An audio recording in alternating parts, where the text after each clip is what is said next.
It is a monumental day for Indian chess. We have had our 98th Grandmaster, and I have with me Grandmaster Srinath Narayanan.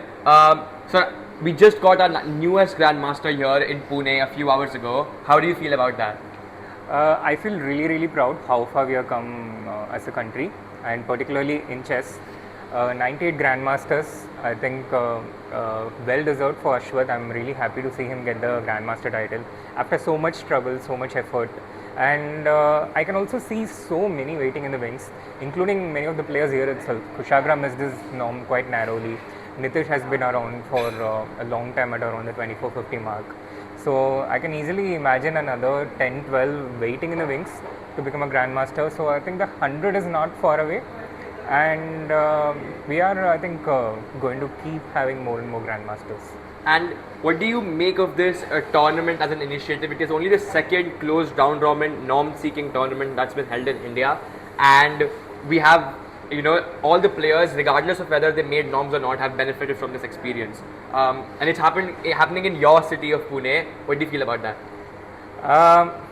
I mean, I'm not sure if it's a second norm-seeking tournament because we had so many IM norm tournaments. Like second GM norm-seeking. But yeah, second GM norm-seeking tournament, and it's lovely. I love the venue here. I love the atmosphere.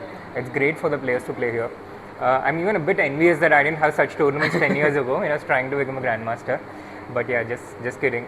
But yeah, it's a lovely atmosphere and a lovely venue. I'm glad to see tournaments like this coming in India. Like I was mentioning, for the players, if they didn't have this, they would have to fly out and play, which could cost lakhs. And of course, everything inclusive, I think this makes a massive difference in the lives of many players. Tournaments like this, the ripple effect is massive. So it's great to see more such tournaments in India, and it's of course also initiatives like this which helps us get so many grandmasters, because you can be however good you want, but without having the opportunities, it's just not possible for everything to come together. So having these kind of opportunities, I think it makes all the difference. It's a very important link in a player's career. And you've coached the Indian national team to the Olympiad title, and now you've coached Advik, who has recently scored his second IM norm here. What is the difference between coaching a 2700 plus super grandmaster and a young upcoming talent? I think there's a lot of difference personally. When you're working with a young player, I think there's a lot you can do to shape the player, a lot you can do to influence them on how they grow up to be.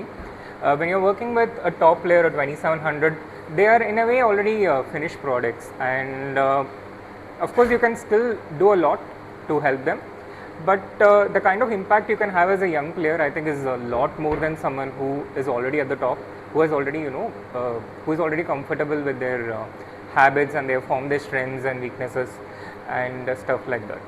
So have you enjoyed working with a young 2300 FM or the top players more? So when I was starting coaching, as I was moving from my playing career, I was enjoying working with the top player a lot more, because in a way that was that kind of fulfilled my ambitions of playing at the top. I was as close to playing as the top without being a player myself. So I loved that aspect a lot more. But as I grew up, as I worked with a lot of top players already, and I worked with players of different age groups and levels. Now I enjoy the aspect of working with young kids a little more. It's nice. It's nice to see such amazingly talented kids, the kind of energy they bring, the enthusiasm they bring, and that they could become one of the best players in the world someday. And Advik in particular, how is he as a student? He's brilliant. So I had brief interactions with Advik so far. Yeah. But I could see that his maturity levels is already way above his age. When I work with him, it doesn't quite feel like I'm working with a young child. It feels like I'm working with a sophisticated chess player who already knows quite a lot of stuff, and who is also able to do a lot of his own research, and his thoughts, his emotions are also, I think, a lot more mature than what is the average for his age. So that's lovely to see, and I think that explains why he's so incredibly strong at such an early age. And how do you teach or how do you coach the mental aspect of the game? Because today it was like a must-draw situation for Advik, and he was absolutely unfazed by the pressure when I spoke to him. Do you also work on the non-chess aspect of the game? To the best of my abilities.